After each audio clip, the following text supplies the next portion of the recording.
mengasihimu, mengasihimu, memuliakanmu, mengasihimu, memuliakanmu, mengasihi, mengasihimu, memuliakanmu.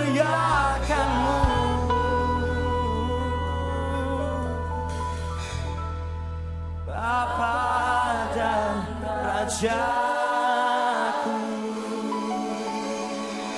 Amin. Beri tepuk tangan untuk Tuhan Yesus. Mari beri tepuk tangan lebih meriah untuk Tuhan.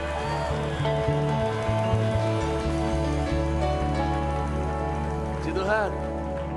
Sebelum Anda duduk, salami satu sama lain lagi. Katakan, bukan cuma Tuhan mengasihimu, saya juga. Come on. Iya. Praise the Lord, puji Tuhan. Silakan duduk kembali. Tadi Pak Mil berkata ada bayi yang apa namanya? Cabi atau tambem sekali. Harus begitu. Anak-anak Pro M harus tambem-tambem semua. Karena ini adalah generasi yang diberkati oleh Tuhan, ya. Nggak jangan cuman bayinya, papanya juga semakin hari semakin tambem sekarang, ya. Makanya itu Pastor Mil mencoba mengubah, memutar balik keadaan. Spiritnya diganti dengan bersepeda agar turun berat badan. Memang harus banyak dinikmati bersepeda itu. Mau tahu kenapa? Karena tidak bisa dibawa ke sorga. Satu-satunya olahraga yang ada di sana hanyalah bola basket. Oh, how are you? Apa kabar semuanya? Baik, luar biasa, puji Tuhan. Excited hari Sabtu malam gini bukan begadang tapi ke gereja. Anda nggak menyesal? Karena Anda di sini bertumbuh secara rohani, ya. Sudah baca Hagai pasal kedua. Dua minggu yang lalu saya sampaikan Hagai pasal 1. Dan supaya kita nggak lupa, jaga-jaga aja, saya review sedikit latar belakangnya. Hagai ini adalah seorang nabi. Dan dia pelayanannya adalah ketika bangsa Israel pulang dari pembuangan dari Babilonia. Dan pada tahun 538 sebelum Masehi, mereka mulai membangun bait Allah atas perintah Koresi. Raja Persia yang mengalahkan Babel atau yang zaman ini namanya Irak, digerakkan oleh Tuhan. Sehingga dia mengizinkan, malah justru mendorong bangsa Israel pulang ke kampung halaman. Namun demikian, bait suci yang harusnya mereka bangun, atas dasar itulah mereka itu diberi berkat oleh raja. Bahkan bukan cuma disuruh pulang, didanai segala, dikasih beasiswa, tapi sekali mereka sampai dasar manusia memang mudah lupa, karena kesibukan, berbagai kebutuhan yang mendesak, kepentingan yang tidak bisa ditunda, mereka melalaikan pembangunan bait suci itu sendiri. 15 tahun gak kelar loh. Ingat ya, review sedikit, 2 minggu yang lalu saya sampaikan, sebuah pewahyuan bagaimana kalau kita tidak punya prioritas yang benar, atau benarlah prioritasnya tapi cuma teori belaka, kita kekurangan, kita seolah-olah tidak punya motivasi cukup untuk menggenapi prioritas kita sendiri, untuk bisa menggenapi misi Tuhan atas kehidupan kita.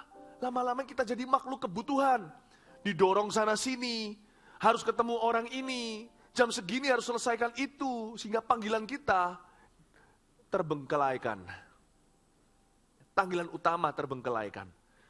Nah, saya tidak berkata panggilan itu cuma di gereja. Tetapi Tuhan itu punya prioritas dalam setiap musim hidup kita. Apa dulu yang harus diperhatikan? Di dalam kehidupan beberapa orang itu kesehatannya. Tapi kadang-kadang demi cari uang, akhirnya dia jatuh sakit dan sakit parah. Lalu semua uang yang dia dapatkan bocor begitu saja. Coba harus sensitif dengar-dengaran dengan Allah. Apa yang Allah mau bagi kita lakukan sekarang itu semua harus imbang. Segala tanggung jawab tetap perlu. Tapi ada waktunya, kalau kita sebagai orang yang tahu prioritas, berani berkata tidak kepada sebuah tawaran atau kepada sebuah desakan. Karena kita tidak boleh mengikuti, kalau kita berdansa, jangan izinkan dunia yang memimpin langkah kita. Nanti kita injak kaki orang lain atau kaki sendiri. atau diinjak kaki kita. Kita yang harus menuntun, karena kita anak-anak Tuhan, kita dituntun oleh Allah. Nah, orang-orang Israel saking sibuknya dengan kepentingan dan kesibukan pribadi, mereka melalaikan bait suci. Padahal untuk musim saat itu, bangunan itu harus berdiri dulu. Kalau mereka bangunan itu nggak berdiri, maka kerohanian mereka nggak pasti. Mau bangun tembok sebagai keamanan militer juga nggak ada gunanya. Karena itu Tuhan bangkitkan nabi-nabi Hagai, Sakaria, Malayaki. Di zaman-zaman itu, Hagai, Sakaria khususnya bicara sama mereka. Bangun dulu, bangun dulu. Hagai bicara sama siapa? Sama Serubabel, Bupati Yehuda. Seorang pejabat yang punya wewenang administrasi untuk bisa menggarap bait suci. Baru setelah itu temboknya. Yosua diberitahu sebagai imam besar rohaniawan saat itu, ayo cepat. Tuhan beritahu ini, tidak ada gunanya bangun yang lain dulu kalau kerajaan Allah dilalaikan. Banyak orang kan begitu di usia kita ini saking sibuknya kerohanian nomor 2. Harusnya loh kerohanian itu bukan nomor pertama. Tapi kerohanian itu di segala nomor. Kalau kita komitmen nggak boleh taruh kerohanian nomor 1. Hubungan kita dengan Tuhan itu cuma 1 lalu 2-3-nya yang lain. Tuhan disimpan di rumah. Tunggu nanti kalau pulang kantor ketemu lagi. Kita harus melatih diri sebagai kaum pro-M. Membawa Tuhan kemana-mana. Dan itu butuh latihan. Dan latihan pertama, basis pertama yang harus kita sukses adalah di gereja dulu. Di tempat inilah kita ditempa secara rohani, lalu kita keluar membawa pelatihan kita kemana-mana kita terapkan. Amin. Karena itu gereja itu super perlu. Bait suci itu adalah sentral dalam kehidupan umat Allah. Kebaktian atau ibadah itu seringkali nomor 1, meskipun bukan satu-satunya. Celaka kalau kita cuma mau kebaktian, lalu di luar sana Tuhan-Tuhan kerja-kerja. Bisnis-bisnis, kerohanian-kerohanian. Enggak, tapi gereja ibadah itu sentral dalam kehidupan kita. Saya ingatkan kembali, jangan lihat programnya, motivasinya lebih penting dan perlu. Kita datang itu untuk apa? Datang itu untuk bangun kerohanian, datang ke kebaktian, jangan untuk ibadah. Jangan datang ke kebaktian, pasti kita ibadah, mau nggak mau kita akan ikuti liturgi. Tapi datang itu dengan motivasi, aku harus dewasa rohani. Dibanding minggu lalu, aku harus mengalami kemajuan. Datang ke kebaktian, kita harus punya dorongan untuk membangun kerohanian kita. Amin. Motivasi kita menentukan loh, di mana kita datang akan menentukan di mana kita pulang. Nah, orang Israel lupa. Sibuk.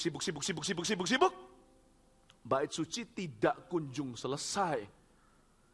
Padahal sebenarnya loh, mereka bisa sembari kerja. Kalau mereka mau bijaksana, bisa atur waktu. Tuhan pasti akan kasih hikmat. Tuhan yang menciptakan 1 hari 24 jam untuk semua orang. Tuhan pasti tahu gimana memilah-milah jam itu untuk kita. Kalau kita mau dengar-dengaran. Buktinya loh, kita semua tidur katakan 8 jam. Kerja 8 jam, dengan keluarga 8 jam. Ya kan? Kan bisa. Cuman karena dunia ini terbolak-balik prioritasnya, kalau mereka yang memimpin dansa, sebentar lagi kita semua menjadi orang yang terhilang semua. Jangan hidup seperti orang dunia. Susah payah tidak mengikuti, berkat Tuhan yang membuat kaya. Percayalah saya, bukan berarti orang boleh malas-malasan. No, kalau kita dengar-dengaran, nanti kita akan dengan tenaga yang sama, sekalipun dunia tenaganya lebih jor-joran, ujungnya kita bisa lebih dari mereka. Bukan berarti kita lebih malas, jangan salah loh ya. Tidak.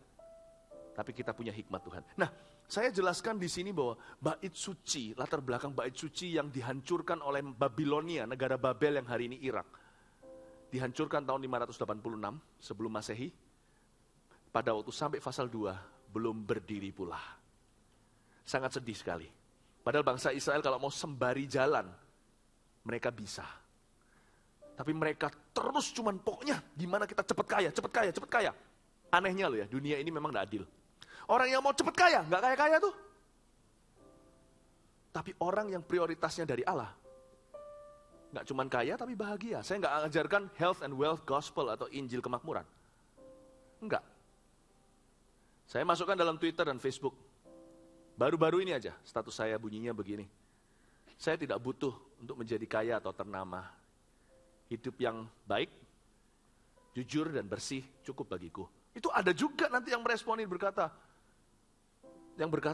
oh, tapi kan nggak bisa begitu. Yesus itu kan kaya menjadi miskin supaya kita jadi kaya segalanya. Dalam hati ya, terus terang ya, saya bukan kaya raya ya. Orang yang ngomong begitu ya. Yang waktu saya ngomong begitu, dia pakai penolakan yang menurut saya nggak apa-apa dengan orang tidak setuju dan sepakat dengan saya, cuman saya kasihan. Mungkin loh ya, saya dibanding dia, saya nggak menyombongkan diri. Saya nggak ngotot seperti dia, minimal nggak berambisi kayak dia di hati, mungkin saya lebih kaya dari orang itu. Ngerti maksud saya nggak? Harusnya orang itu diam, rendah hati dan belajar. Ada sesuatu nggak dari orang yang bicara ini? Dia nggak seambisi aku. Tapi kenapa dia lebih berhasil? Rahasianya di sini. Rahasianya dalam prioritas Kristus dalam hidup saya. Saya bukan konglomerat yang bicara di sebuah seminar bisnis gimana jadi kaya. Gimana bisa beli rumah tanpa kredit, tanpa hutang. Saya nggak bisa, saya nggak sok-sokan. Saya biasa kok, beneran. Saya beneran. Cuma saya beritahu sama Anda, kekayaanku datang dari Tuhan tanpa harus susah payah mengikutinya. Tak ada tumbal di dalam kekayaanku, ingat itu. Saya tidak ikut jalur dunia. Allahku tidak perlu permisi dengan sistem manusia untuk memperkaya anaknya. Aku nggak ikut ikatan, sorry bro. Dalam kekayaanku yang tidak seberapa, tapi bagi kami sekeluarga udah cukup makan. Tidak ada tumbal dalam hartaku. Saya nggak iri dengan konglomerat yang di situ. Saya nggak mau jadi dia. Anaknya jadi rusak. Siapa yang mau yang kayak begitu? Amin. Pro M, selamatkan dirimu dari dunia yang tidak mengenal Allah. Mereka berlari mengejar bola, ujungnya tidak dapat apa-apa. Di mana semua kita ini dilatih? Dimulai dari gereja. Dimulai dari ibadah. Disinilah pewahyuan-pewahyuan sorga itu dibuka tingkap-tingkap langit tersebut. Datanglah untuk mengenal Allah, bukan sekedar untuk beribadah. Amin. Oke, sekarang kita lanjut ke pasal 2. Kemegahan bait suci yang baru. Pada tahun yang kedua zaman Raja Darius, dalam bulan yang ke-7, pada tanggal 21 bulan itu, datanglah firman Tuhan dengan perantaraan Nabi Hagai, bunyinya. Berhenti sebentar di ayat 2. Aku mengasihi Engkau Yesus dengan segenap hatiku. Aku mengasihi Engkau Yesus dengan segenap jiwaku. Ku renungkan firman-Mu siang dan malam. Ku pegang perintah-Mu dan ku lakukan. Engkau tahu ya Tuhan, tujuan hidupku hanyalah untuk menyenangkan hati-Mu. Aku mengasihi Engkau Yesus dengan segenap hatiku. Aku mengasihi Engkau Yesus dengan segenap jiwaku. Ku renungkan firman-Mu siang dan malam. Ku pegang perintah-Mu dan ku lakukan. Engkau tahu ya Tuhan, tujuan hidupku hanyalah untuk menyenangkan hati-Mu. Ayat 1 dan 2 bicara tentang prioritas kita. Pekerjaan kita sesungguhnya bukanlah pekerjaan tangan kita, tapi pekerjaan hati. Kalau prioritas kita jelas mengasihi Tuhan, kita akan jadi seperti Hagai. Ingat kapan Tuhan berfirman, bahkan tidak lupa tanggalnya. Ayat 1 dan 2, sebelum bahkan kita masuk ayat berikutnya, bicara firmannya apa, Hagai ingat tanggal berapa Tuhan ngomong apa. Itulah pekerjaan sesungguhnya. Kebanyakan kita lebih ingat jam berapa appointment sama siapa. Loh itu juga jangan lupa, nanti pekerjaan kita amburadul semua. Tapi apa yang kita ingat dulu itulah pekerjaan sesungguhnya. Itulah sesungguhnya. Kita lebih bangun tidur, ku terus mandi, yang kita pikiri langsung jam berapa harus berada di mana. Kalau sekarang juga kita ditanya kapan Tuhan berfirman yang itu, kita nggak bisa tentukan tanggalnya. Satu hal yang merupakan disiplin saya dalam hidup ini, saya bukan orang malas loh ya, saya bersaksi di depan Anda, saya sibuk sekali. Appointment saya unda-undi lah minimal dengan Anda. Dengan sebagian orang di sini mungkin agak sedikit lebih melebihi Anda. Tapi satu hal yang saya latih diriku selalu bekerja adalah pekerjaan yang di dalam. Pekerjaan Tuhan itu bukan bicara tentang pelayanan dulu.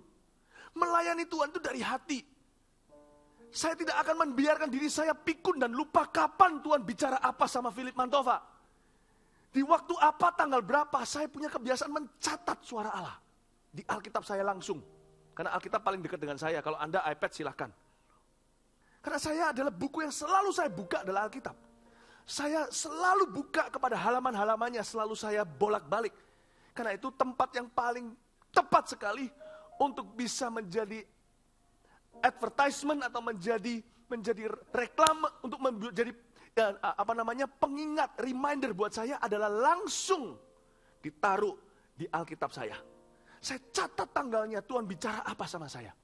Sekarang saya tantang Anda, kapanpun juga Anda duduk dengan saya, tanya sama saya, kapan Tuhan bicara sama Anda, janji Tuhan tentang FKA. Saya bisa tentukan tanggalnya, Tuhan bicaranya gimana. Saya ingat semua. Saya ingat. Mungkin saya bisa lupa nama orang. Mungkin saya bisa lupa tentang ini itu. Satu hal tidak pernah saya lupa. Saya jadi pekerja keras di dalam. Tak akan kuizinkan firman itu satu pun lupa dari ingatan saya. Do that before you do anything else. Itu artinya membangun bait suci di zaman ini. Do that before you do anything else in life. Amin. Amin. Dua ayat ini luar biasa. Ingatkan saya. Saya lihat gitu aja langsung kagum sama Hagai. Hagai. This guy. Wah, it's something else. Dia ingat tanggalnya pada tahunnya. Wow. Pada tahun yang kedua zaman Raja Darius dalam bulan yang ke-7 pada tanggal 21 bulan datanglah firman Tuhan dengan perkataan. Wow. Anda boleh jadi pekerja keras, lembur di kantor. Sebelum Anda kerjakan yang itu, kerjakan yang ini dulu. Jangan lupakan firman Allah dalam kehidupan Anda. Kalau dalam bahasa Surabaya, kuntit Tuhan, ekorin dia terus. Itulah pekerjaan sesungguhnya. Yesus sendiri berkata kan, inilah pekerjaan yang Bapa inginkan, yaitu supaya kamu percaya kepadaku. Kadang-kadang kita pikir pekerjaan apa itu?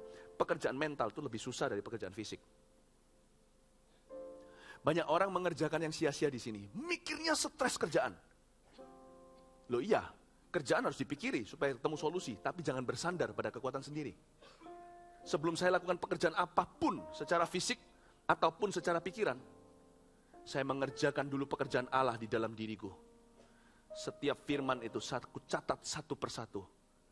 Maka perkataanmu telah kutaruh dalam hatiku. Mau tahu kata taruh itu apa? Ku download dalam hatiku. Supaya jangan aku berdosa padamu. Maka perkataanmu telah kutaruh dalam hatiku. Supaya jangan aku berdosa padamu. Amin. Amin. Lakukan itu. Dan kita sekarang mulai lihat ayatnya. Katakanlah kepada Serubabel bin Sealtiel, Bupati Yehuda, dan kepada Yosua bin Yosadak, Imam Besar, dan kepada selebihnya dari bangsa itu demikian. Masih adakah di antara kamu yang telah melihat rumah ini dalam kemegahannya yang semula? Dan bagaimanakah kamu lihat keadaannya sekarang? Bukankah keadaannya di matamu seperti tidak ada artinya? Saya ulang, inilah firman Tuhan melalui Hagai, dan dia ingat tanggalnya. Dan isi firmannya sebagai berikut. Masih adakah di antara kamu yang telah melihat rumah ini dalam kemegahannya semula?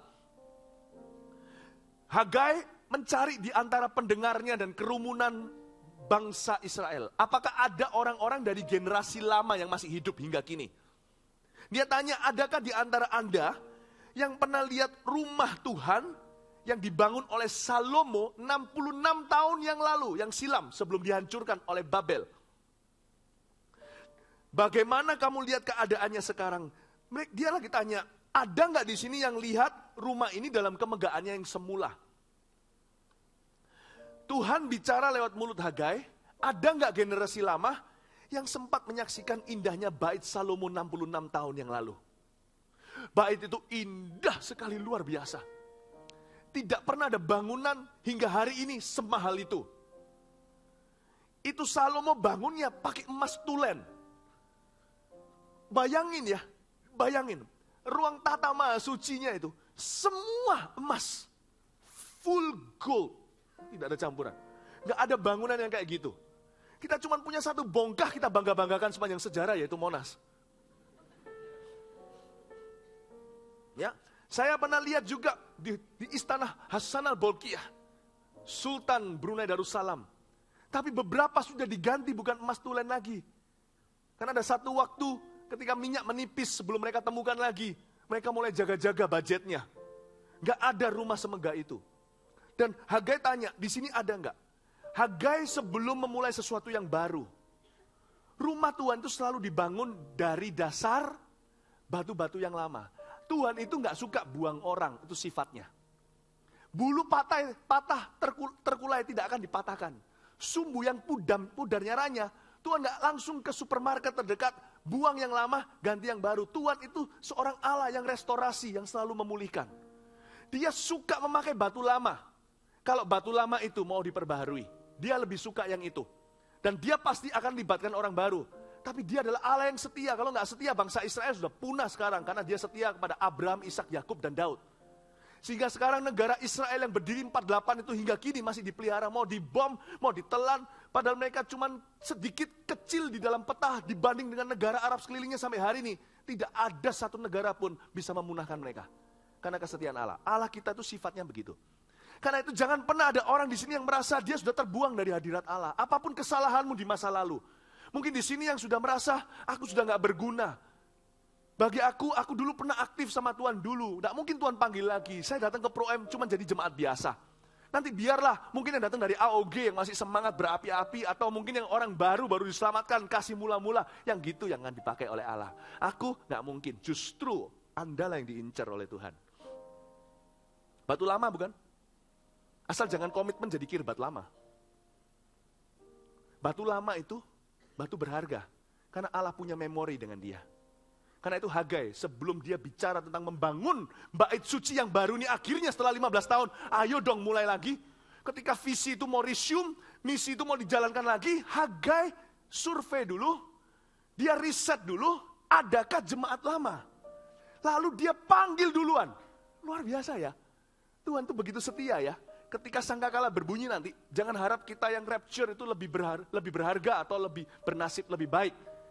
Karena itu orang-orang yang ditinggal oleh orang yang dicintainya, kalau asal orang yang dicintainya dalam Tuhan meninggalnya, nanti mereka punya tempat VIP dulu dibanding kita. Dalam antrian, mereka pegang nomor yang lebih mudah. Karena Tuhan berkata nanti ketika sangkakala berbunyi, Paulus menjelaskan dalam pewahyuannya, orang yang mati dulu dibangkitkan. Sekali-kali kita tidak akan mendahului mereka. Kalau kita diangkat badan-badanan begini langsung naik ke atas, kita tunggu dulu. Engkong, kakek kita, orang tua yang sudah mati dulu di dalam Tuhan, itu dulu yang akan dimuliakan. Allah itu tidak pernah memotong antrian. Sekalipun banyak orang baru yang berapi-api, Allah menghargai orang tua dan memberi mereka mimpi yang baru ketika Roh Allah turun. Sekalipun anak muda seolah-olah punya visi penglihatan yang luar biasa, anak kecil penuh nubuatan, mimpi tetap dipegang oleh orang berumur. Tuhan tidak pernah cut the line. Dengan kata lain, kalau di sini ada orang-orang yang dulu pernah aktif, dulunya pernah berapi-api. Kan ada orang-orang yang mungkin dikasih Tuhan kesempatan, Anda diberi Tuhan kesempatan kedua hari ini. Allah mau membangun sesuatu yang baru, dan itu selalu dimulai dari dalam dirimu. Allah akan melatih bagaimana engkau jadi umat Allah di dalam hati dulu. Seperti yang saya ajari tadi, ingat firman, download, letakkan firman, perkataannya jangan lupa, taruh langsung di tengah-tengah dada. Itulah pekerjaan yang Allah berikan kepadamu sekarang lewat kebaktian ini. Tuhan berbicara, lakukan itu. Allah akan mulai dengan Anda. Firman ini sebelum sampai ke orang baru, sampai dulu ke jemaat lama. Allah memanggilmu kembali, memberimu kesempatan kedua. Ada orang-orang yang sekarang tidak lagi berapi-api dengan Tuhan. Mau tahu kenapa? Karena mereka dulu pernah mengalami, padahal sesuatu yang baik loh, bisa jadi sesuatu yang tidak baik. Orang-orang yang merasa pernah mengalami kebangunan rohani di masa lalu, biasanya malah justru sulit menyala masa kini. Ya aku dulu. Karena itu Tuhan panggil Anda. Udah jangan lihat yang dulu. Atau juga ada orang-orang tertentu yang karena sudah biasa ada masa vakum dalam hidupnya, dia sekarang jadi biasa-biasa atau suam-suam kuku. Tapi ada juga orang yang begitu karena trauma. Dulu pernah aktif, lalu kecewa. Nah 3 kategori orang ini yang pernah mengalami kebangunan rohani, rasanya susah ya. Bayangin loh ya, Hagai ngomong begini. Apa ada di sini jemaat lama yang pernah lihat kemegahan Bait Salomo? Lalu dikatakan gini, dan bagaimana kamu lihat keadaannya sekarang? Bait suci kan mulai dibangun ini. Waktu Hagai berbicara pasal 2 ini belum kelar, tapi bait suci mulai kelihatan bentuknya. Waktu kelihatan bentuknya, jemaat lama udah begini. Alamak, dari fondasinya aja udah kalah. Bagaikan bandingan seperti dibandingkan bumi dengan sorga. Waktu mulai bangunan itu mulai berdiri, kalau Anda bangun rumah ya, Anda kan lihat kan, rumah itu ketika mulai dibangun, Anda sudah lihat akan megah atau enggak, itu akan kelihatan. Orang-orang lama, matanya nggak bisa ditipu. Melihat bangunan mulai berdiri, mereka sudah lihat kanan kiri dan ngerasa nih. Mereka pada semua taruhan, ayo taruhan, nggak mungkin ada 1/4-nya Bait Salomo dulu. Nggak ada. Hagai singgung mereka. Kalian kan lihat kan, pembangunan mulai dimulai kan? Bagaimana kamu lihat keadaannya sekarang? Kata sekarang itu seperti melompat kalau dibaca di ayat 4. Bagaimana keadaan sekarang? Hagai dipakai Tuhan sebagai perkepanjangan mulut Allah untuk mengingatkan bangsa Israel, jemaat lama, yang sempat lihat kemegahan Salomo 66 tahun yang lalu, untuk jangan hidup di masa lalu. Anda pernah di dalam kebangunan rohani dulu di pemuda? Udah lupakan, itu dulu. Allah punya kebangunan rohani yang baru untukmu. Allah yang sama, kebangunannya beda. Tapi kebangunan apapun selalu dimulai dari hati yang transformasi seperti tadi. Selama ini hati yang berada di hati yang bertahta itu pekerjaan. Loh, saya nggak berkata nanti setelah ini semua di gereja nggak mau bekerja. Enggak loh. Pekerjaan sesungguhnya bukan tempat, gereja atau bukan gereja itu nggak masalah. Malah Allah harus dibawa kemana-mana. Pekerjaan sesungguhnya itu dimulai dari center of your heart. Apa yang kau ingat? Di sini loh. Di sini. Saya dalam segala pekerjaan saya ketemu sama orang siapapun, Tuhan selalu ada di tengah. Saya selalu dengar-dengaran dengan Tuhan. Mau ketemu sama orang, bicara pelayanan atau bisnis, atau cuman liburan atau apapun, selalu Tuhan ada di sini. Saya tidak pernah cuti yang di sini. Ini harus ada perubahan hati. Nah, apapun juga, mungkin Anda pernah mengalami kebangunan rohani masa lalu, lupakan. Ada juga di sini yang pernah mengalami, ada juga yang lebih tua lagi. Saya pernah bicara dengan orang yang pernah mengalami kebangunan rohani di zamannya Kasih melanda Jakarta. Udah berhenti. Udah gak ada landa Jakarta, sekarang yang landa beda. Bukan Kasih yang itu tetap Yesus, tetapi namanya udah tidak sama. Udah lupakan yang lalu mengarah pada tujuan. Tuhan punya kebangunan rohani lagi bagimu. Kau harus percaya. Bukankah yang kau lihat sekarang, katanya Hagai, bukankah bagaimana kamu lihat keadaannya sekarang? What do you see? What do you see? Apa yang kamu lihat, hai umat? Apa yang kamu lihat? Ketika kita lihat, manusia kan cenderungannya membanding-bandingkan. Ini gak ada apa-apanya sama yang dulu. Memangnya beda. Memang Tuhan blueprintnya kali ini lain. Kalau Anda pernah mengalami sukses di masa lalu, Anda harus mulai lagi seolah-olah, tenanglah, Anda tidak akan mencapai titik sukses yang sama dengan dulu. Karena Allahmu tidak akan mengerjakan 2 kali sesuatu secara sama. Jangan pernah merasa, aku buang-buang waktu saja. Toh ujungnya nanti kembali lagi seperti dulu waktu aku aktif lalu mundur lagi. No. Tidak mungkin bisa. Karena Allah tidak pernah mengerjakan suatu hal untuk 2 kali dengan cara yang sama. Allah punya kebangunan rohani lagi untukmu. Malah justru kalau saya lihat ya, orang yang pernah mengalami kebangunan rohani masa lalu itu lebih susah untuk berubah pikiran. Aneh ya. Kebangunan rohani sekali lewat 5 tahun, orang itu langsung jadi tiang garam dan kaku jadi kirbat lama. Lebih susah mentas dari memori kebangunan rohani itu. Sehingga yang menjadi penghalang untuk kebangunan rohani lagi dalam hidupnya adalah kebangunan rohani yang merupakan memori yang sekarang sudah jadi tradisi di dagingnya. Sehingga dia tidak mau belajar sesuatu yang baru lagi. Padahal Allah punya kebangkitan yang baru, tidak sama dengan dulu. Dan bagi orang yang punya trauma juga susah bangkit lagi karena dia sudah tidak mau mencoba atau malas mencoba atau takut mencoba. Tuhan juga bicara dengan orang seperti ini, kau harus maju lagi. Pro-M ini adalah kebaktian kesempatan kedua bagimu. Itu yang Roh Kudus katakan pada saya, Pro-M ini adalah kebaktian kesempatan kedua bagi banyak orang. Tapi tidak otomatis Anda akan bangkit. Semua tergantung motivasi hati. Amin, saudara-saudara. Amin.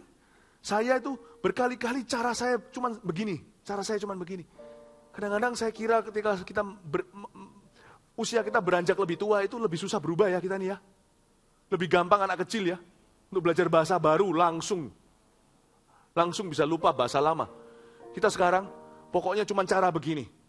Maunya begini, nggak mau ya sudah, ini caraku. Tambah tua, tambah keras kepala. Saya berdoa sama Tuhan, kalau aku mau terus mengikut Tuhan, saya tidak boleh menjadikan memori jadi tradisi. Tuhan, ajari aku. Kebangunan rohaniku dulu pada waktu zaman pemuda, itu dulu. I have a new revival.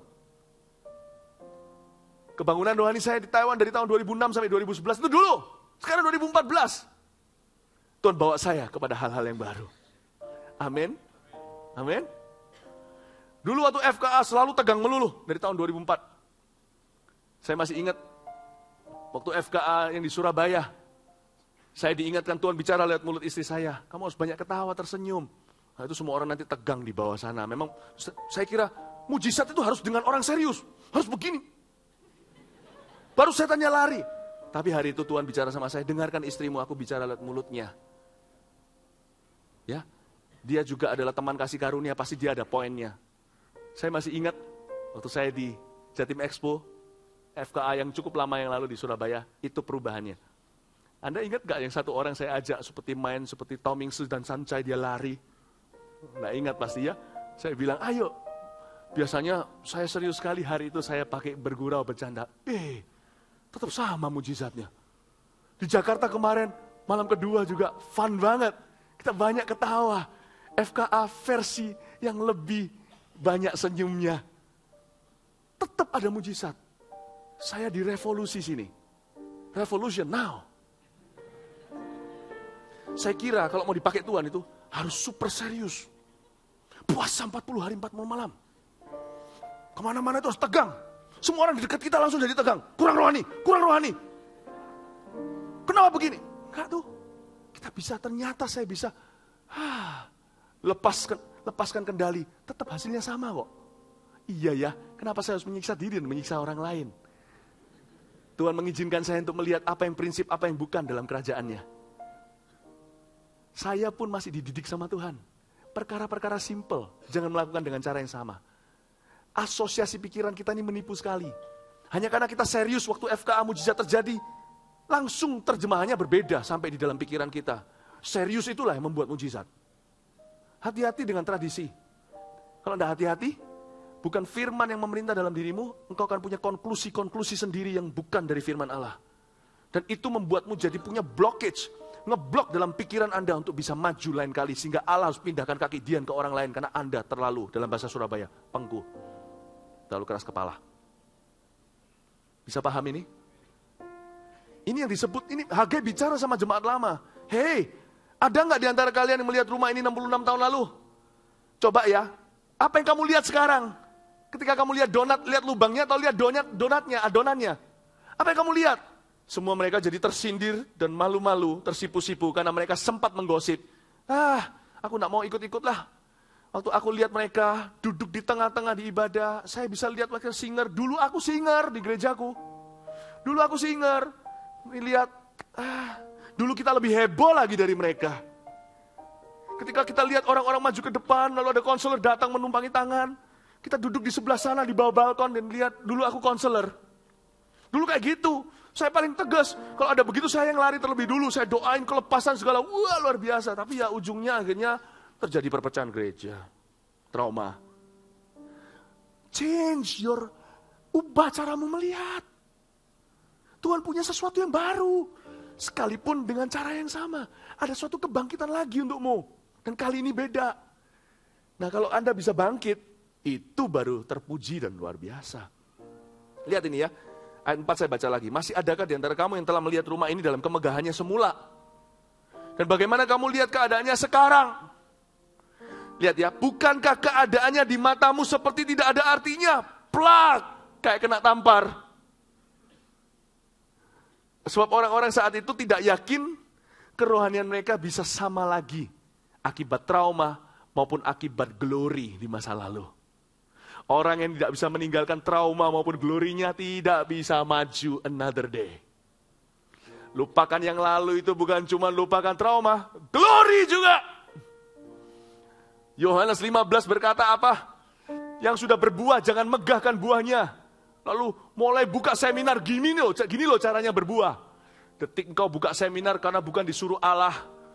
Inilah caranya untuk bisa berbuah. Itulah kuburanmu untuk berbuah lagi. Tuhan tidak mau Anda mengambil konklusi, kendali tetap di tangan Sang Maha Kuasa, not with you. Kalau Anda mau mengajar sesuatu, rendah hatilah, ajarkan sesungguhnya kepada orang. Semua yang kau tahu ujungnya beritahu seperti ini, tapi semua ini karena kasih karunia, aku masih belajar.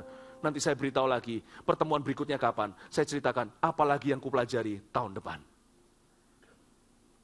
Ketika buah itu, carang itu berbuah, dibersihkan sama Tuhan agar berbuah lebih lagi. Sehingga tidak ada orang bisa mencapai titik aman. Lupakan yang lalu, itu bukan cuma trauma. Kemuliaan juga. Dan kemenangan.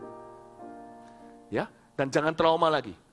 Dan di sini luar biasa ayat 5. Tetapi sekarang kuatkanlah hatimu. Wah, Hagai ini luar biasa.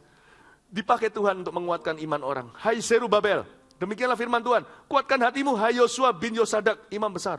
Kuatkanlah hatimu, hai segala rakyat negeri, demikianlah firman Tuhan. Bekerjalah, sebab aku ini menyertai kamu. Demikianlah firman Tuhan semesta alam. Di ayat 5 sendiri, berkali-kali ada kata, kuatkanlah hatimu. Kuatkanlah hatimu, kuatkanlah hatimu. Pembangunan bait suci bukan dimulai dengan konstruksi. Bukan dimulai dengan insinyur dan kontraktor. Pembangunan bait suci dimulai dari hati. Bekerjalah, kuatkan hatimu, bekerjalah. Kerjakan kembali. Jangan izinkan suara hatimu berbicara. Ah, yang gini aku pernah punya. Ah, yang begini pernah aku lalui, ujungnya sama saja. Atau setiap kali Tuhan bekerja sesuatu yang baru, Anda selalu bandingkan dengan yang lama. Kalau dulu sih begini kita lakukannya. Kalau dulu sih gini kita handle-nya. Selalu melulu ada orang yang tarik benang merah ke belakang terus. Itu orang kalau dibaptis harus dikasih nama julukan dinosaurus. Some things must not change. Beberapa hal jangan berubah, tetap harus konvensional. Jangan ganti cara baptisan. Dengan diselamkan, lalu kali ini kita pakai disemprot.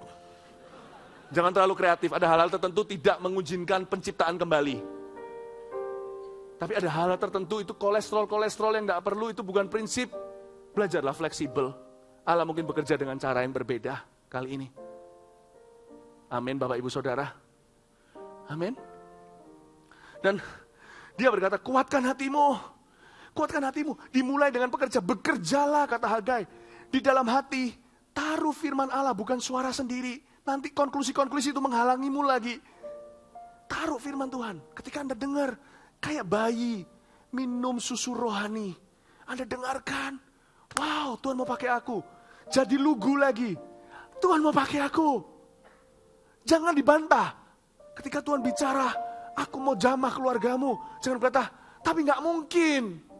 Keluargaku bisa. Gak mungkin. Jangan, seperti pertama kali Anda terima firman Tuhan waktu menggebu. Terima lagi, sekalipun hasilnya waktu pulang tetap tidak ada perubahan. Tetap polos. Ya Tuhan mau pakai aku, jangan pakai, tapi ya Tuhannya sih mau pakai, tapi gereja Tuhan kan gak sempurna, ini banyak gesekan segalanya. Jangan tambah-tambahin. Kalau Tuhan bicara, taruh firman di tengah, putus hubungan dengan suara sendiri. Itu pekerjaan, percayalah saya. Lebih susah begitu daripada push up 150 kali. Makanya itu, disiplin-disiplin yang gak perlu, yang diterapkan oleh gereja-gereja contohnya. Outbound bolehlah. Tapi kalau Anda kira dengan outbound ada gereja yang menerapkan militerisme terhadap orang-orang yang di bawahnya. Ujungnya cuma pengetatan dan rasa takut di luar. Tidak berguna untuk membuat orang mengekang nafsu.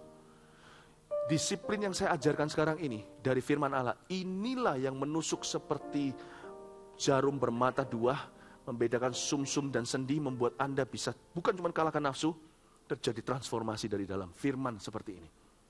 Bukan khotbah saya maksudnya, firman seperti ini. Makanya itu ada yang begini itu lebih susah. Dibutuhkan years of discipline to quiet down your own voices. Pekerjaan saya yang paling besar yang malah justru nggak kelihatan. Persiapkan khotbah tidak seberapa, saudara. Konselingin orang nggak seberapa.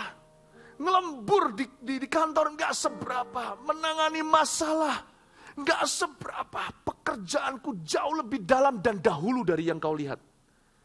Di dalam diriku aku disiplin. Firman Tuhan ada di tengah. Dan putus hubungan dengan semua, maka perkataanmu kutaruh dalam hatiku. Tanggal dan bulannya pun dan jamnya pun saya tulis di Alkitab. Saya punya satu job utama, sisanya job bonus. Job utama saya adalah mengingat firman Allah dalam hidup saya. Saya ingat sedetil mungkin, tapi gak sempurna. Kalau Anda tanya semua, saya pasti gak hafal semua.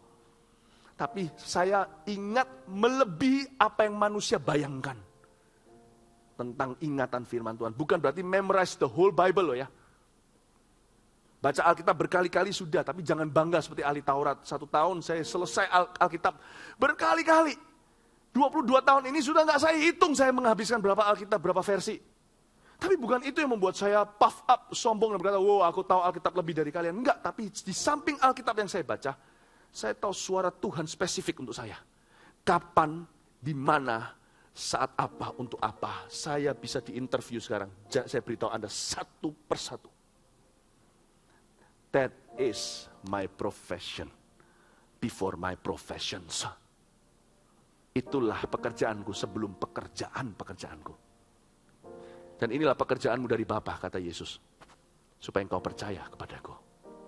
Orang bilang, percaya kepada Tuhan gampang lah. Not as easy, trust me. Lebih gampang percaya teori di mulut, di hati kita bimbang antara kita dan Tuhan dan apa kata orang. Siapa bisa menguasai sini? Bisa menguasai kota. Siapa bisa menguasai sini? Bisa menguasai market apapun juga. This is the real job. Bait suci. Itulah sebabnya, kalau datang ke ibadah, ini tidak dilatih. Anda menjalankan liturgi dan menjalankan ibadah, tapi memungkiri kuasa. It's time to go deep. I will take you deep. Di dalam kebaktian Pro M, Anda datang saja, tidak otomatis pulang. Di kebaktian mana saja, Anda tidak akan berubah. Sampai Anda berkata, ya Tuhan, aku mau betul-betul bangun kerohanianku dari dalam. Ayat 1 dan 2 dari pasal 2 ini malah justru ayat emas saya di Hagai. Malah gak disangkakan. 1 dan 2 ini. Saya kagum sama Hagai ini. Tahun, tanggal. Wow. Saya bilang, Tuhan aku mau jadi kayak Hagai. Aku mau jadi kayak dia. Kalau baca kitab Hagai 2 pasal ini mungkin ayat emas Anda beda dengan saya. Ayat emas saya malah justru ayat tanggalan ini. Kenapa? Ini orang kok bisa tahu kapan, ingat, tidak lupa. Tidak heran dia solid menjadi pemikul bangsanya di saat-saat paling krisis di dalam negaranya. Orang bisa ingat firman, dia akan bisa punya kekuatan memikul apapun di pundaknya. Itu rahasia kepemimpinan, bukan pengetahuan. Pengetahuan sebatas kepala. Tetapi orang yang bisa ingat firman, memikul dunia. Amin Bapak Ibu Saudara. Saya harap saya tidak masuk terlalu dalam sebuah misteri yang Anda tidak bisa. Ini bisa Anda terapkan. Pulang mulai ingetin satu persatu.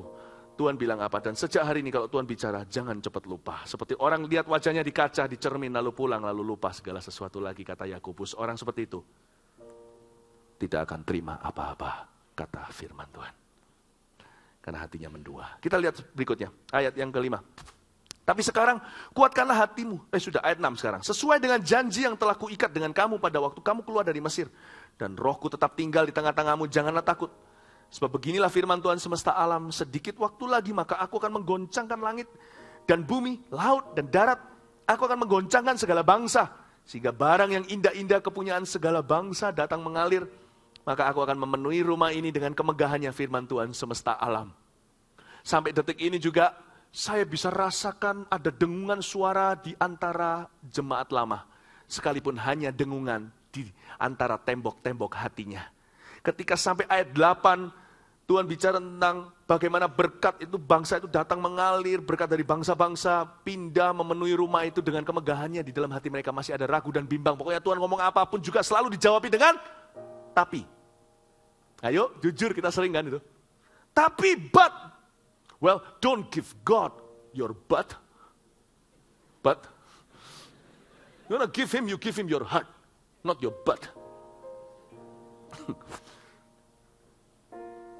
Jangan mempersembahkan pantat sama Tuhan. Persembahkan hati. Don't say but. Saya bicarain sama diri sendiri, saya tidak guru Anda. Tapi ini latihan saya sendiri. Ini saya khotbah kepada diri sendiri juga. Saya nggak sempurna. Saya bisa dengarkan suara but dari dalam hati orang-orang jemaat lama saat itu. Tapi mana mungkin bisa melebihi Salomo? Nggak logika, nggak logis kita. Ini cuma buangan kembali. Kita nggak kaya raya Salomo itu kalau dihitung dengan neraca. Zaman itu, bahkan perak pun nggak ada harganya. Anda baca itu di Alkitab. Perak itu nggak ada harganya. Emas murah, tapi keluar dari Israel, emas mahal sekali. Sebab semua emas kumpulnya di Israel zaman itu. Tontonan setiap tahun, upeti ke Salomo itu berton-ton emas. Emas hilang habis. Semua orang yang lain semuanya di sana pakai jerami hidupnya. Di Israel hujan emas, sampai perak pun dibuat. Perak nggak usah lah. Perak dikeluarin dari Nasdaq. Perak dikeluarin dari perekonomian dunia. Perak dijadiin kerikil aja. Nggak ada orang yang mau jamah perak. Mereka bilang mana mungkin. Semua ini ahli ekonom semua. Nggak mungkin, orang Yahudi nggak bodoh, nggak mungkin, mana mungkin. Tuhan bilang katanya kemegahannya akan melebihi sekali, nggak mungkin. Saya beritahu ya, faktanya bait yang dibangun di zaman Hagai ini tidak semegah Salomo. Tapi kenapa Tuhan bilang akan lebih megah? Apa Tuhan bohong, buta? Atau maksud Tuhan berbeda? Mau tahu kemegahan bait berikutnya? Bukanlah pada batu-batu bangunan baru. Tapi bagaimana Tuhan melihat bait itu tidak lagi sebuah bangunan. Tuhan melihat bait itu adalah bangsa Israel yang kembali dari pembuangan. Tuhan gak lihat itu suatu bait gedung lagi. Tapi lihat itu sebagai corporate effort atau usaha bersama untuk membangun kembali identitas kerajaan Allah. Dan Tuhan melihat itu bangunannya. Kita lihat berikutnya ya, Tuhan, saya melihat waktu baca ini. Seharusnya faktanya memang begitu dalam sejarah. Gak melebihi Salomo. Jauh lah kalau yang Salomo. Kita lihat sekarang ayat yang ke-9. Kepunyaanku lah perak dan kepunyaanku lah emas. Demikianlah firman Tuhan semesta alam. Adapun rumah ini, kemegahannya yang kemudian akan melebihi kemegahannya yang semula. Gak masuk akal ini. Padahal Tuhan yang bilang, firman Tuhan semesta alam. Dan di tempat ini, aku akan memberikan damai sejahtera. Demikianlah firman Tuhan semesta alam. Maksud Tuhan di ayat 10, kemegahan rumah ini akan melebihi kemegahan yang semula. Berbicara tentang hubungannya dengan umat Israel, bukan gedung itu sendiri. Allah kita itu dalam sekali. Karena sejarah membuktikan, bait yang dibangun oleh Zerubabel dan Yosua, nyerempet pun tidak dengan bait Salomo. Bait Salomo itu dikit-dikit emas, ini semuanya terbatas. Salomo dalam puncak ekonomi, ini pembuangan. Mereka cuma bawa tabungan. Salomo dulu itu bukan bawa tabungan. Dia harus buang-buang tabungan, nggak tahu mau diapain. Jadi secara fisik, tidak pernah bait Hagai ini melebihi Salomo. Tapi Tuhan melihat, gini loh, Anda jangan pernah melihat, coba ya, Allah kita itu, saya harap Anda bisa lihat sifatnya. Sebagai dorongan bahwa di sini tidak ada orang yang bisa beralasan untuk tidak maju lagi. Apapun trauma atau kemuliaan di masa lalu bukan alasan. Kalau Anda lihat orang berjalan jangan dipuji. Kecuali dia jalannya seperti Pragawati. Wah, kok bisa ya? Taruh buku di atas, kasih apel lagi. bisa jalannya lurus sekali. Nah itu lain. Tapi kalau jalan biasa nggak usah dipuji. Wah bisa jalan, tersinggung orangnya. Emangnya kenapa? Tapi kalau orang lumpuh total, stroke contohnya, atau kena Parkinson, jalan dari sini ke sini melangkah, padahal otaknya masih jelas tidak pikun seperti orang normal, tapi otaknya nggak bisa memerintah. Dan jalan ke sini butuh bermenit-menit. Kalau orang itu jalan 3 langkah, saudara harus berkata, kemegahan ini melebihi kemegahan yang lain. Karena Tuhan lihat dari sisi kemunduran, diukur dia bisa maju 1 langkah, tepuk tangan. Allah kita bukan perfeksionis. Itulah sumber kecewa banyak orang. Karena orang yang suka membanding-bandingkan adalah orang yang perfeksionis di dalam. Dan dia menolak cara pandang Allah atas hidupnya lagi. Disitulah kuburan kematian rohaninya. Allah kita andai kata perfeksionis, dia gak akan tepuk tangan untuk siapa-siapa. Karena gak ada orang yang sempurna di matanya. Tapi Allah bisa melihat dari kemunduran Israel, dari ditawan di Babel 70 tahun, sampai begitu, sampai hancur lebur identitasnya. Bisa sampai kembali bangun bait suci, meskipun itu dalam bahasa Surabaya laraan atau cuman sampah bangunan itu dibandingkan dengan bait Salomo. Bait Salomo itu ada gerbang sampah namanya. Gerbang sampahnya itu istana dibandingkan dengan istananya gerbang sekarang. Tapi Allah melihat itu dan berkata, bait yang ini lebih megah dari yang itu. Karena di situ memberi dengan kelimpahannya. Sedang yang di sini, nenek-nenek tua memberikan 2 peser uang segalanya. Pemberian nenek ini melebihi pemberian semua orang kaya itu. Karena mereka memberi dalam kelimpahannya. Nenek ini memberi dari kekurangannya. Tahukah Anda, detik di mana Anda keluar dari trauma berkata, ya Tuhan, aku mau mencoba lagi masuk creative ministry. Dulu aku kecewa di sana. Detik itu juga seluruh sorga standing applause untuk Anda. Stefanus melihat Yesus berdiri sebelah kanan Allah Bapa pada saat kematiannya. Standing applause. Baru Anda berkata, ya di ibadah ini aku mau masuk kreatif lagi. Aku mau masuk Servolution lagi. Aku mau mulai jadi usher lagi. Padahal dulu Anda sudah seorang pengajar di dalam salah satu kelas yang dibuka oleh gereja, mungkin tidak di gereja sini. Anda jatuh dalam dosa, Anda dibimbing, tapi habis itu Anda kesakitan, tidak tahan, Anda keluar segalanya.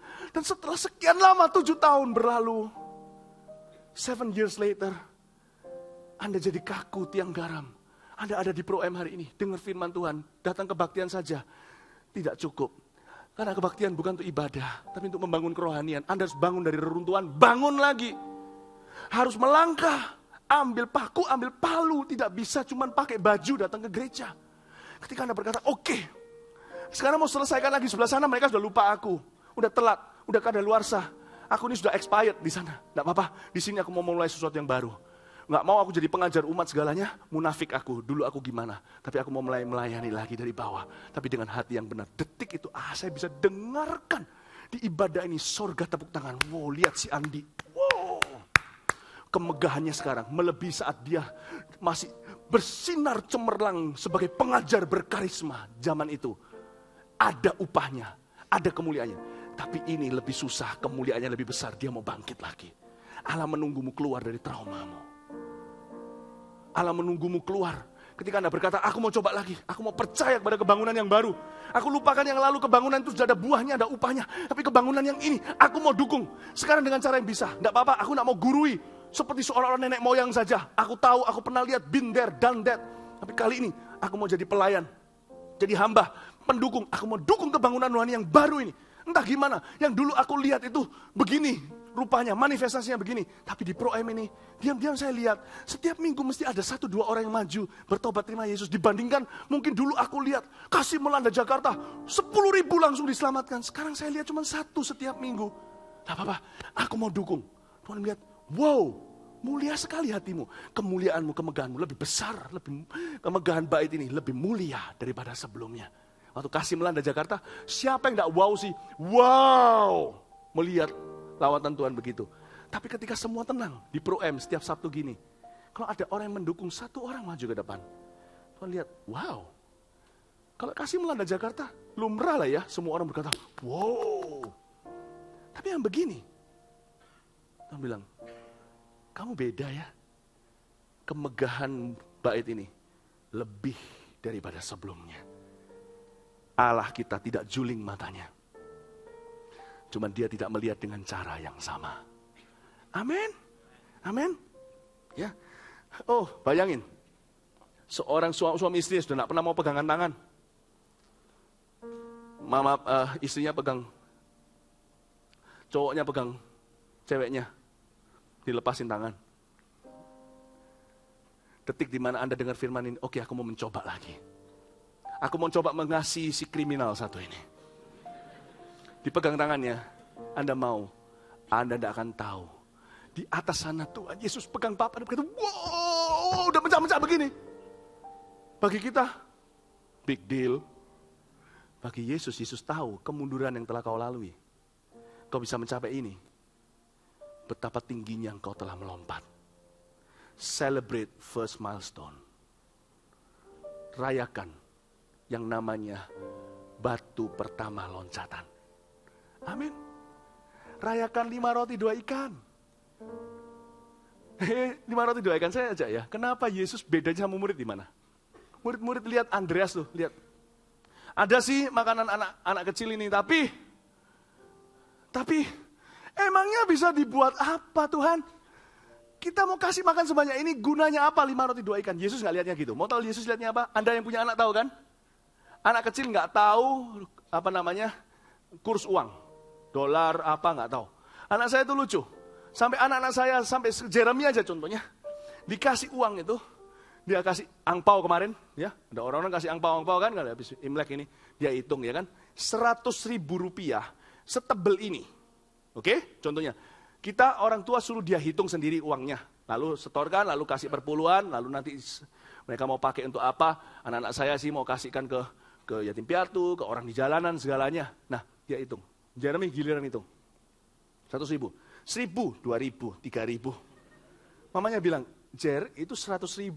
Oke, ulang lagi. 1.000, 2.000. Bagi dia, kalau saya ambil uang segebok begini, dengan kasih dia chicken nugget di tangan, dia pasti ngambil chicken nugget. Kalau kita ngerti, mentahnya aja. Oke. Kemana saya mau tuntun pembicaraan ini? Anak kecil itu tidak bisa lihat uang atau apa. That's my lunch. Itu makan siangku. Yesus melihat itu penyembahan, anak itu voluntary, datang sendiri. Makanan siangnya. Gila. Anak kecil kasih makan siangnya ketika semua kelaparan termasuk dia. What a worship. Anak kecil gak ngerti martir. Anak kecil gak ngerti menulis cek, gak ngerti. Di depan dia, gua lapar, ini makanan, ini dunia, aku ambil ini, kau bunuh. Dia kasih, Tuhan bilang, wow, anak ini memberikan lebih dari semua orang. Tuhan menghargai mujizat itu bukan karena Tuhan memenuhi kebutuhan 5.000 orang lapar. Menghargai satu anak yang bersedia lapar. Don't you see? Jesus sees differently. Banyak kita sampai hari ini masih salah paham kan baca ayat itu, kiranya karena memberi kelaparan, dan Tuhan sendiri menegur murid-muridnya jangan punya ragi orang Farisi. Sampai sekarang kamu kok belum ngerti-ngerti. Tuhan tegur kita juga. Kita lihat itu Tuhan memenuhi 5.000 orang itu. No. Tuhan menghargai terlebih dulu satu anak kecil yang berkorban. Tuhan tepuk tangan. Kau tidak akan tahu apa yang Tuhan tepuk tangani. Setan menipumu, mengira Tuhan masih marah, Tuhan masih tuduh. Padahal enggak begitu. Tuhan sekarang sudah mulai tepuk tanganin kamu. Tepuk tanganin Anda. Satu kemajuan sederhana dilihat dari kemunduranmu selama berapa tahun. My goodness. Sesuatu harus kita rayakan sekalipun Anda puji-pujian belum melompat-lompat. Amin. Sekalipun Anda doain orang buta, dia cuma bisa mendengar. Jangan langsung pikirannya, aku kalau gak mujizat gitu, gak mau melayani Tuhan. Setiap kemajuan dirayakan. Itu yang dimaksudkan, adapun rumah ini kemegahannya kemudian akan melebihi kemegahan yang sama semula. Kalau kamu bisa bangkit dari segala situasi ini, aku memberimu kredit lebih daripada waktu zaman Salomo. Mereka membangunnya dengan tertawa. Kalau kau bisa bangun sesuatu dari air mata, harganya sedikit lebih daripada kalau orang bangunnya dengan tertawa. Jadi jangan ada alasan di sini. Kalau terpuruk, terpuruklah. Tidak ada alasan. Di Pro-M, semua harus maju. Saya ulang lagi, di Pro-M, semua harus maju. Tidak ada alasan. Katakan amin. Beri tepuk tangan untuk Tuhan Yesus. Anda diberkati Tuhan. Kita baca lebih lanjut, saya sudah mau selesai. Pembangunan bait suci terancam oleh ikut sertanya orang-orang najis. Pada tanggal 24 bulan yang ke-9. Pada tahun yang kedua zaman Darius. Aduh, ini ayat 11 muncul lagi. Datanglah firman Tuhan kepada Nabi Hagai bunyinya. Tahu lagi lihat tanggal-tanggalnya. Beginilah firman Tuhan semesta alam. Itu tanyakan pengajaran kepada para imam. Andai kata seseorang membawa daging kudus dalam punca bajunya, lalu dengan puncanya itu ia menyentuh roti, atau sesuatu masakan, atau anggur, atau minyak, atau sesuatu yang dapat dimakan, menjadi kuduskah yang disentuh itu? Lalu para imam itu menjawab katanya tidak. Berkatalah pula Hagai, jika seorang yang najis oleh mayat menyentuh semuanya itu, menjadi najiskah yang disentuh itu? Lalu para imam itu menjawab katanya, tentu. Maka berbicaralah Hagai katanya, begitu juga dengan umat ini, dan dengan bangsa ini di hadapanku, demikianlah firman Tuhan. Dan dengan segala yang dibuat tangan mereka, dan yang dipersembahkan mereka di sana adalah najis. Dengan kata lain, bait suci terancam oleh ikut sertanya orang najis. Siapa orang najis ini? Saya beritahu, definisi Yesaya. Aku orang najis, aku tinggal di antara orang-orang berbibir najis. Hati-hati, bukan dengan suara setan. Sebab suara setan membuat kita takut ke belakang. Betul kan? Suara setan membuat kita takut ke WC sendirian. Yang membuat kita maju dan tertabrak itu bukan suara setan, tapi suara sendiri. Hati-hati dengan suaramu sendiri. Orang-orang najis di sini, jangan tuduh. Sebelum tuduh, evaluasi. Yesaya itu teladan. Aku berbibir najis. Baru dia bilang, aku memang tinggal di antara orang najis. Mau tahu yang bisa menghalangi bait suci terbangun di dalam dirimu, sebuah kehidupan rohani yang vitalitasnya tinggi. Dimulai dengan menaruh firman di tengah-tengah hati. Mau tahu? Suara hatimu sendiri. Hati-hati. Hai Petrus, kau memikirkan yang dipikirkan oleh orang. Bukan yang dipikirkan setan, itu malah gak bahaya. Dipikirkan orang. Enyah daripada aku, hai iblis. Sebab kau bisa menggunakan pikiranku sendiri. Be careful. Ketika dengar begini, ada seorang yang berkata di dalam hatimu, yaitu dirimu sendiri. Gak mungkin lah. Aku gak yakin kalau kerohanianku bisa sama lagi setelah yang kulalui. Gak mungkin lah. Hati-hati. Itulah penghalang. Pembangunan bait suci mendatangkan berkat. Nah ini loh. Alasan kita maju itu bukan karena terpaksa, karena takut. Karena berkat. Maka sekarang perhatikanlah mulai dari hari ini dan selanjutnya. Sebelum ditaruh orang batu demi batu untuk pembangunan bait Tuhan. Bagaimana keadaanmu? Ketika orang pergi melihat suatu timbunan gandum yang seharusnya sebanyak 20 gantang. Hanya ada 10.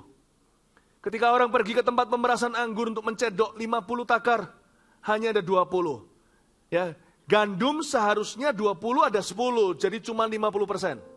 Cuma setengah. Lebih parah dari gandum adalah anggur yang harusnya 50, cuma ada 20, 50% pun tak ada. Artinya gini loh, orang yang dengar suaranya sendiri, gandumnya akan dirampas. Gandum bicara tentang pemakaian Allah. Gandum bicara tentang berkat-berkat, bahkan secara materi. Tetapi anggur lebih parah. Anggur bicara tentang kepuasan batin. Anggur bicara tentang sukacita. 50% pun tak ada. You are miserable on the inside. You are miserable until you say yes to God's calling once more. Anda tidak akan pernah bahagia di dalam sampai Anda berkata, ya, ku jawab, ya. Ku jawab, ya Tuhan. Ku jawab, ya Tuhan. Meskipun susah. Karena ketika engkau menjawab, ya, sudah ada trauma. Ketika engkau menjawab, ya, sudah ada kekhawatiran, ketakutan. Sudah ada sesuatu bayangan kemuliaan rasanya nggak bisa nyaingi yang di belakang. Yang pernah kulalui. Tetap jawab, ya. Sebelum kau jawab, ya, anggurmu cuma 20 takar dari 50. Aku telah memukul kamu dengan hama dan penyakit gandum. Dan segala yang dibuat tanganmu dengan hujan batu. Namun kamu tidak berbalik kepada aku, demikian firman Tuhan. Perhatikan ayat 19-20. Perhatikanlah mulai dari hari ini dan selanjutnya, mulai dari hari yang ke-24 bulan ke-9. Enggak, mari. Ayatnya ditulis, tanggalnya ditulis semuanya. Ini harusnya kita ngerti nih dari Roh Kudus ini maksudnya apa. Maksudnya gini loh, dalam bahasa Ibrania, Bok Lali.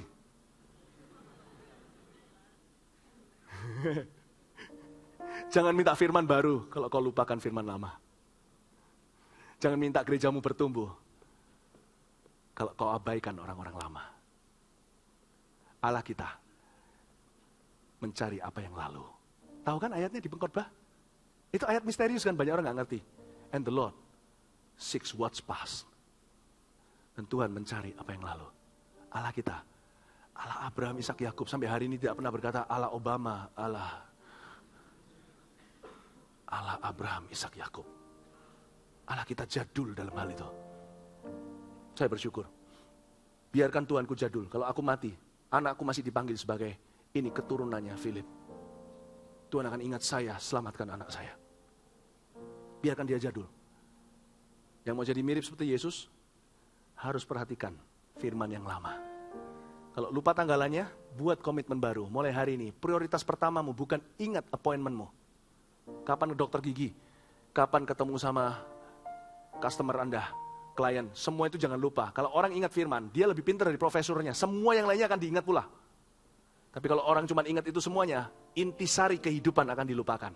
Sehingga jadi orang yang sibuk, segala sesuatu yang mendesak, segala sesuatu yang harus hari ini, tapi yang penting selalu diabaikan. Nanti di ranjang kematian, menyesal semua bahwa dia belum membahagiakan orang-orang atau Tuhannya. Amin Bapak Ibu. Kita lihat lagi. Perhatikanlah mulai dari hari ini dan selanjutnya mulai dari hari yang ke-24 bulan ke-9. Mulai dari hari diletakkan dasar bait Tuhan. Perhatikanlah apakah benih masih tinggal tersimpan dalam lumbung. Dan apakah pohon anggur, pohon ara, pohon delima, pohon zaitun masih belum berbuah. Mulai dari hari ini aku akan memberi berkat. Tunggu, ayat 19-20 ada sesuatu yang janggal. Tuhan kita bukan cuma jadul, tapi ternyata gegabah. Kok bisa? Tuhan ini kalau close the deal bahaya. Kalau dia jadi kongsian saya nggak boleh pegang uang. Apalagi dia sudah bilang perak emas punyanya dia, bahaya. Pabrikku bisa bangkrut total. Nah itulah, cara dunia berpikir kan salah. Beda. Baru peletakan dasar. Tuhan immediately, langsung berkati mereka. Ini nggak masuk akal. Cara Tuhan berpikir itu nggak masuk di dalam akal saya. Baru peletakan dasar di sini, mulai dari hari ini diletakkan dasar bait Tuhan, aku memberi berkat. Langsung Tuhan memberkati. Nggak ditunggu sampai proyeknya selesai kayak minimal gitu loh ya. Minimal barang sudah di tangan baru dicairkan uangnya. Minimal proyek itu sudah setengah jalan gitu baru kita bayar pelan-pelan. Mana ada orang yang kontraktor, sewa kontraktor langsung dibayar semua di depan sampai selesai. Wah saya mau jadi insinyur kalau gitu. Kalau semua orang begitu. Nggak ada. Tuhan itu baru mulai langsung dengan kata lain. Tuhan itu tidak tahan. Tuhan itu biasanya seringkali langsung mengirimkan dukungan dan menunjukkan betapa senangnya hatinya dengan berlebihan di langkah-langkah pertama ketaatan kita. Allah kita adalah Allah yang membayar di depan. Nggak percaya? Keselamatan. Ayo, Tuhan bilang di atas, sudah selesai. Andai kata Tuhan berkata, bersambung. Lebih asik. Lebih bijaksana dan berhikmat gitu loh, bersambung gitu. Kita lihat dulu tuh, nanti mereka gimana? Ngapain saya tutup buku? Allah kita bilang sudah selesai. Tuhan kita itu, saya beri bocoran, jangan bilang saya bilang loh ya. Detik di mana Anda baru berpikir, ya Tuhan aku mau. Ya Tuhan aku mau. Mulai hari ini aku gak mau cuma berbisnis. Aku mau dukung GMS Lampung. Mulai hari ini aku gak mau cuma sekedar datang ke gereja. Aku mau berdoa untuk keselamatan jiwa. Detik itu juga Tuhan tertawa. Kayak di Mazmur. Dia tertawa terbahak-bahak di tatanya. Mengejek musuhnya, tapi tertawa girang karena kita. Dia bergirang karena kita. Dia bergirang, bergembira. Kalau Tuhan bergirang, bergembira, berlebihan. Dan dia biasanya langsung tunjukkan betapa senangnya hatinya. Baru di langkah-langkah pertama ketaatan kita. Allah kita adalah pengambil resiko yang terbesar. Gak percaya? Tuhan taruh saya di atas mimbar di tengah sini aja. Tuhan gak tahukah dia mengambil resiko yang gede sekali mempercayai anak muda ini?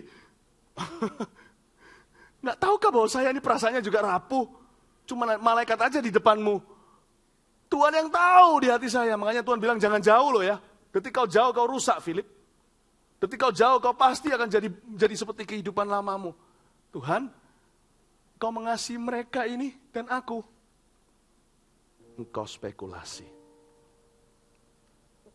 Kalau Tuhan spekulasi sama Anda, selayaknya kita spekulasi dengan Tuhan.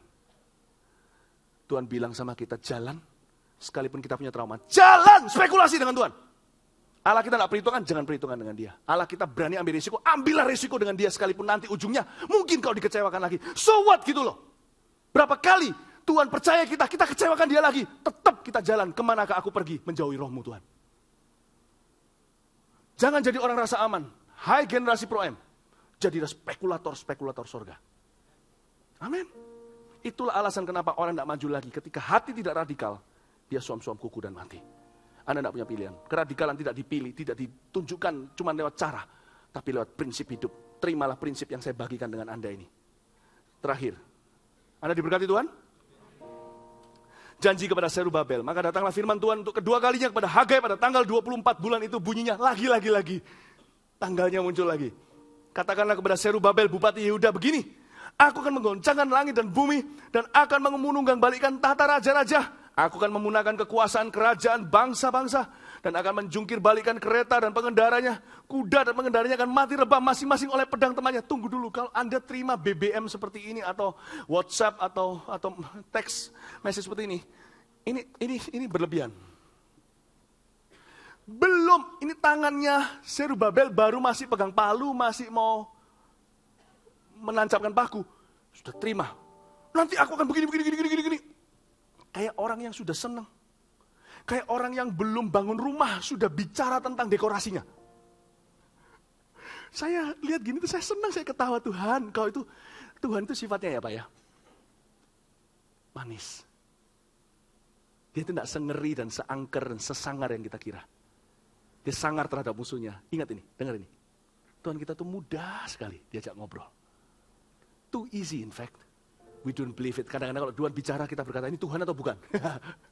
Betul gak? Tuhan kita itu ya, sifatnya gimana? He is so easy to be pleased. Percaya gak? Rasanya susah ya. Menghampiri tata Tuhan itu rasanya dengan ngotot. Rasanya tuh gimana pun juga aku selalu jatuh dari kemuliaan. Gak bisa menyenangkan dia. No. Itu setan yang menghalangi. Tuhan kita itu gampang sekali untuk disenangkan.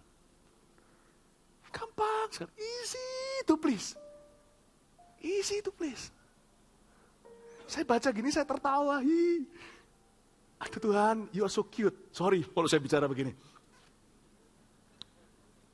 Sorry, saya tidak meremehkan, merendahkan Tuhan. Pernahkah ada orang berkata, the Lord is so cute.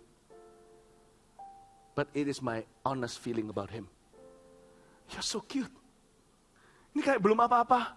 Baru salaman, contoh sama Frank, ya, oke, kita kenalan, dia selesai. Ini orang gede ya, orang yang lebih rendah dari kita. Kalau gitu kan namanya menjilat, kalau berlebihan. Tapi kalau nggak ada kebutuhan, gue nggak butuh lu, gitu kan.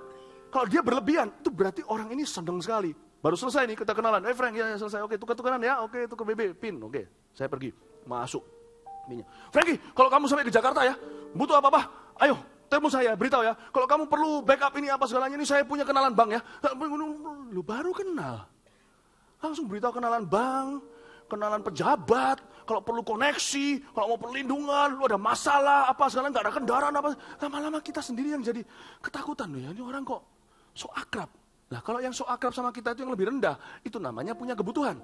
Tapi kalau yang so akrab sama kita yang di atas, itu namanya dia jatuh cinta. Wah, yang kayak gitu, kita dapat hoki. Kalau saya baca ayat 23, berlebihan Tuhan, memunahkan kekuasaan kerajaan bangsa-bangsa, aku mau gini, send, tuh, ke kita. Wow, saya bilang Tuhan, you're so easy to please. Kita ini barusan belakang paku aja, palu aja belum ditutuin. Kita baru niat, Tuhan sudah rayakan, through a party. Makanya itu, orang kalau maju altar kok, terima Tuhan. Nggak tunggu kan, banyak orang protes, orang kayak gitu, bejat kok masa bisa masuk surga. Dia baru maju, di depan teman-teman yang tertawa, dia berani, itu Tuhan sudah tertawa luar biasa dan berkata, dia layak diselamatkan. Mau protes apa yang lainnya? Aku yang selamatkan kok, kalian mau protes apa? Darahku bukan darahmu. Makanya disebut kasih karunia. Apalagi kalau kita taat all the way, gila berkatnya. Makanya itu hidup sama ikut Tuhan itu susah, ada susahnya. Tapi senangnya lebih banyak terus terang. Tuhan menggirangkan kita, ayat 24. Pada waktu itu demikianlah firman Tuhan semesta. Oh God, thank you. Rasakan kasih Tuhan saat ini. Aku akan mengambil engkau, hai Zerubabel bin Sealtiel hambaku. Demikianlah firman Tuhan. Dan akan menjadikan engkau seperti cincin materai. Belum apa-apa ditawari, will you marry me? Ini proposal Tuhan. Aduh, baru ketemu loh. Baru balik loh. Kalau saya jadi Tuhan, bahasa Ibrania, tak keplaki dulu. 15 tahun kalian ngapain aja? 15 tahun, 15 menit dia baru bilang, aha. Langsung Tuhan lupa 15 tahun punya perkara. Langsung dibuai. Langsung didatangin cincin. Will you marry me? Hah? 15 tahun aku selingkuh. Tapi detik dimana aku berkata, aku mencintaimu, aku gak mau selingkuh lagi. Will you marry me? God. Tuhan itu adalah Allah yang paling sering disalah mengerti oleh umatnya sendiri. Berapa banyak di sini yang mengira Tuhan itu susah disenangkan. Itulah sebabnya banyak orang di sini susah memberi persembahan. Susah melayani. Karena dia mengira Tuhan kita susah disenangkan. Andai kata kau kenal ini, semua akan lari pergi ke but-but di bawah. Gak ada sudahan sekarang. Aku mau melayani. Aku ini pelacur ini mau melayani. Luruskan aku, bantu aku ya keluar dari lubang dosaku. Aku mau melayani. Anda pasti memberi diri. Makanya ada kata-kata melemparkan diri di ladang Tuhan itu selalu manis. Gak percaya tanya orang Ambon. Hai Zerubabel, menjadikan engkau seperti cincin materai sebab engkau lah yang kupilih. Demikianlah firman Tuhan semesta alam. Mari kita semua bangkit berdiri. Sorry, overtime.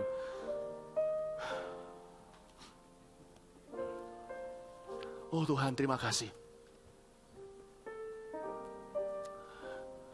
Saya nggak tahu gimana saya harus memberi altar call sekarang. Bukan karena ini tradisi, harus. Saya harus memberikan altar call. Tadi Hadi sudah membocorkan sebagian rahasia saya. Nanti akan ada altar call kalau mau dibaptis, siapkan diri.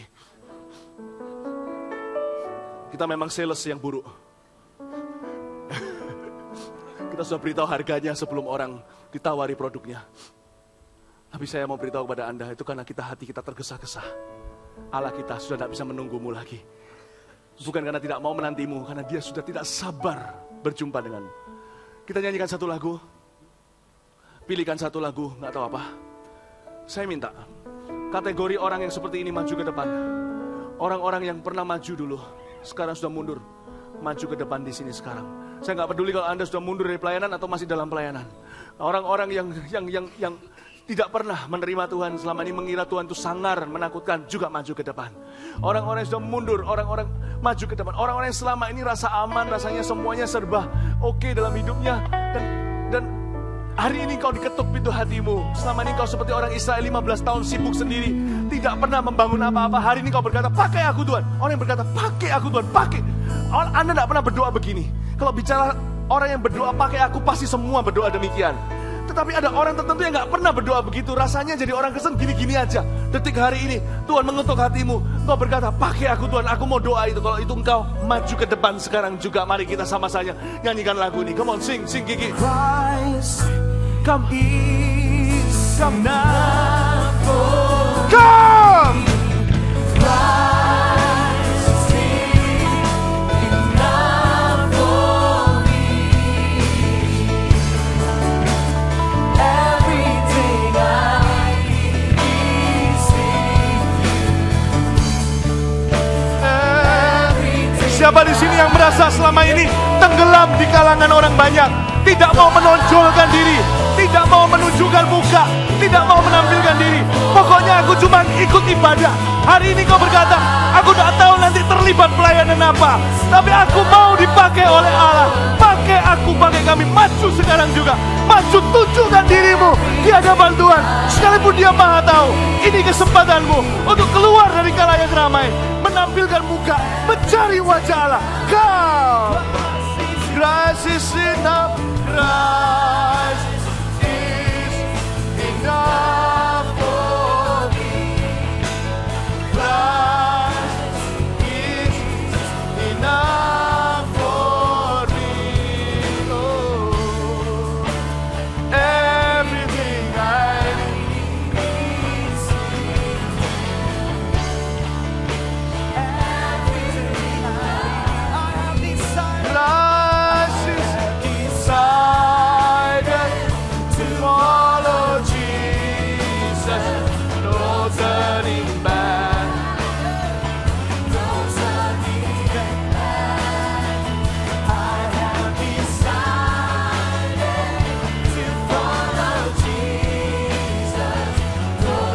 Siapa juga yang pernah mengalami sebuah kebangunan rohani, sekarang sulit untuk move on, untuk lanjut ke perkara-perkara yang lain dan baru. Maju juga, Tuhan akan memberimu kebangunan yang baru, kebangkitan yang berbeda, tapi dari sumber yang sama. Allah akan memakaimu lagi, Allah akan mengurapimu lagi. Jesus, konselor datang doakan mereka. Oh, I have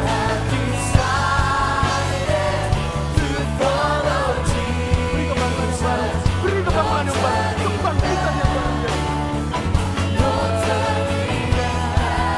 I have decided to follow Jesus. No turning back, no turning back. I have decided to follow Jesus. No turning back, no turning back. I have decided to follow Jesus. No turning back, no turning back. I have decided to follow Jesus. No turning back, no turning back.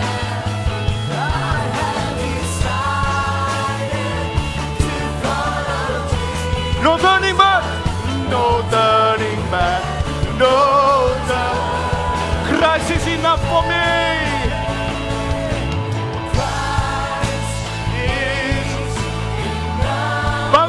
Bangun bait sucimu. Bangun hubunganmu dengan Kristus lagi, more, again and again.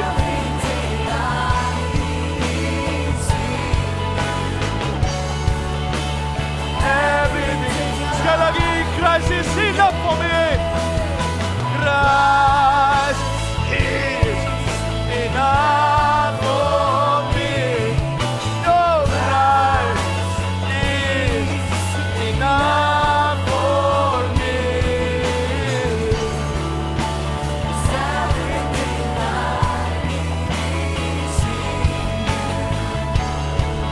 Everything I need. Christ is enough. Christ is enough. Christ is enough for me. I'm willing to try again. I'm willing to serve again. Everything I need.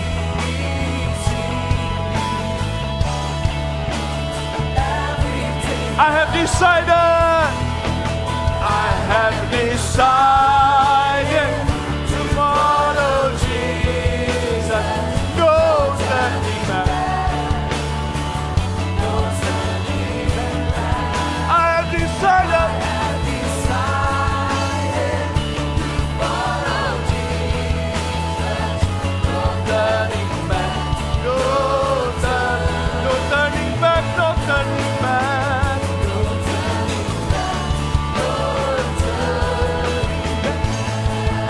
turning back. No turning back. Mari berikan sorak-sorai bagi Dia. Rayakan kemenanganmu di dalam Tuhan. Rayakan kemenanganmu di dalam Dia. Haleluya. Yes, Jesus. Thank you for your love. Thank you for your mercy. Thank you for your grace. Thank you, Jesus. Yeah. Haleluya. Haleluya. Haleluya. Haleluya. Haleluya. Tuhan, kami bergairah malam hari ini. Kami melihat masa-masa ke depan kami, Tuhan, akan lebih luar biasa di dalam Engkau. Kami akan melangkahkan kaki kami, berjalan satu langkah demi langkah.